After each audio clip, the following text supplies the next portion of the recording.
किसानों की tractor rally को आखिरकार दिल्ली में इजाजत मिल ही गई है और इसकी जानकारी दिल्ली के स्पेशल पुलिस कमिश्नर दीपेंद्र पाठक ने प्रेस कॉन्फ्रेंस करके दी। कि जो रिपब्लिक डे सेलिब्रेशन का जो सिक्योरिटी अरेंजमेंट है और उसके जो रैमिफिकेशंस हैं, जिसको कि हम कंटिंजेंसी रूट्स कहते हैं, जो मेडिकल इमरजेंसी के सिचुएशन में जिन हम रास्तों को हम यूज़ कर पाते हैं वो है, और इवैक्यूएशन का रूट है, और बहुत तरह की जो प्रोफेशनल रिक्वायरमेंट है इस सेलिब्रेशन को फेल प्रूफ सिक्योरिटी कवर देने का, उस रैली का सिक्योरिटी कंसर्न भी बहुत ज़्यादा बढ़ जाता है। तो इन तमाम चीज़ों को ध्यान में रखते हुए जो रिपब्लिक डे का जो सिक्योरिटी अरेंजमेंट है वो डिस्टर्ब ना हो, वो मुकम्मल तरीके से फेल प्रूफ तरीके से, जिस तरह से दिल्ली पुलिस हर पिछले दशकों से करते आई है, उसको हम मेंटेन रखें। और साथ ही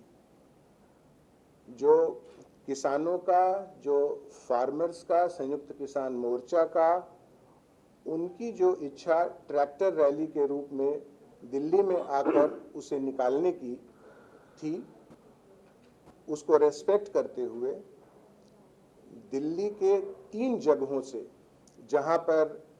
वो दिल्ली के मुहाने पे जहां बैठे हैं, जो कि सिंघू बॉर्डर है, टीकरी बॉर्डर है और गाजीपुर बॉर्डर है, वहां पर से उन्हें सीधे जो बैरिकेड्स और जो सिक्योरिटी अरेंजमेंट जो हमारा लगा है वहां से उसे हटाकर उनको दिल्ली के अंदर उन मेन रोड्स पे कुछ किलोमीटर तक अंदर आए, और आने के बाद जो रिपब्लिक डे सेलिब्रेशन और रिपब्लिक डे सिक्योरिटी अरेंजमेंट का जो आर्टेरियल रोड्स जो रिक्वायरमेंट है, उससे थोड़ा पहले उनको दाहिने बाएं टर्न कराकर एक रेस्पेक्टेबल स्ट्रेच, जो अगर उसको हम उसका आकलन करें तो करीब 63 से 64 किलोमीटर का स्ट्रेच टिकरी बॉर्डर से एंटर करने पर, और वही करीब 62-63 किलोमीटर का स्ट्रेच जब हम सिंघू बॉर्डर से एंटर करते हैं तब, और गाजीपुर से जब एंटर करते हैं तो तकरीबन 46 किलोमीटर का जो स्ट्रेच, जो टोटल साइकिल है, और जो एक्सपेक्टेड ट्रैक्टर्स की संख्या है वो इस तरह से डिस्ट्रीब्यूटेड हो कि ये जो सर्कुलेशन है ये एक ऑप्टिमम तरीके से, ये पीसफुल और डिसिप्लिन तरीके से हो। इस पर इन प्रिंसिपल एग्रीमेंट हो गया है। तो 13 जनवरी से 18 जनवरी का इस 7 दिन के एनालिसिस में जो फार्मर्स, ये जो प्रोटेस्ट है, ये जो ट्रैक्टर रैली है,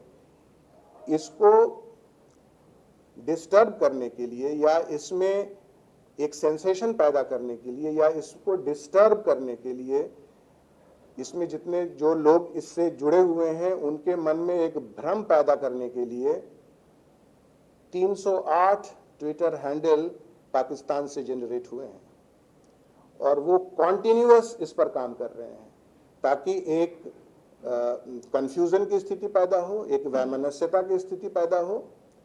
तो इन सब को ध्यान में रखते हुए, और इसके अलावा और भी इनपुट है, देश के बहुत सारे जगहों से ये इनपुट है कि जिस समय में ये रैली होगी उस समय में हम उसमें कुछ गड़बड़ी पैदा करेंगे, उसमें कोई लॉ एंड ऑर्डर सिचुएशन पैदा करेंगे ताकि एक डिस्टर्ब सिचुएशन पैदा हो जाए और एक डिस्टर्ब परसेप्शन पैदा हो जाए। तो इसका भी ध्यान रखते हुए इस विषय पर भी उनके साथ एक सशक्त संवाद पैदा किया, और जो ये एरियाज जो हमने डिसाइड किए ताकि इन जगहों पे एक हाई लेवल का एक फेल प्रूफ सिक्योरिटी, उन सिक्योर्ड वातावरण में, सिक्योर्ड माहौल में और सिक्योर्ड रूट पर उनकी ट्रैक्टर रैली को हम सफल तरीके से संपन्न करा पाएं।